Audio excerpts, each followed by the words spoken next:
વાત કરીએ પાટણની પાટણમાં 16.65 કરોડના સાયબર ફ્રોડ રેકેટનો પર્દાફાશ થયો છે। ઓપરેશન મ્યુલ હન્ટ અંતર્ગત પાટણ સાયબર ક્રાઇમ પોલીસની કાર્યવાહી ગેરકાયદે ભાડે લીધેલા બેંક એકાઉન્ટમાં 16.65 કરોડના ટ્રાન્ઝેક્શન થયા છે। પોલીસે 16 આરોપીઓ વિરુદ્ધ ગુનો નોંધ્યો છે। 8 આરોપીઓની ધરપકડ કરાઈ છે તો રોકડ રકમ અને માસિક કમિશનની લાલચ આપી ખાતાધારકોના ખાતા ભાડે લેવાયા હતા। ખાતાધારકોને અમુક રકમ દર મહિને કમિશન પેટે અપાઈ હતી। અન્ય 8 આરોપીઓની પાટણ સાયબર ક્રાઇમ પોલીસે શોધખોળ શરૂ કરી છે તો કુલ 16 વિરુદ્ધ ફરિયાદ નોંધાઈ છે, જેમાંથી 8ની ધરપકડ કરી લેવાઈ છે, જ્યારે 8 આરોપીઓ હજુ પણ પોલીસ પકડથી દૂર છે, જેની શોધખોળ પોલીસ હાલ કરી રહી છે। તો રોકડ રકમ અને માસિક કમિશનની લાલચ આપી ખાતાધારકોએ પોતાના ખાતા ભાડે આપ્યા હોવાનો પણ ખુલાસો થયો છે।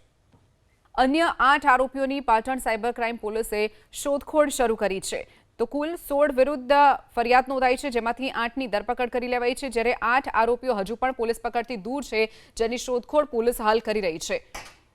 તો રોકડ રકમ અને માસિક કમિશનની લાલચ આપી ખાતાધારકોએ પોતાના ખાતા ભાડે આપ્યા હોવાનો પણ ખુલાસો થયો છે।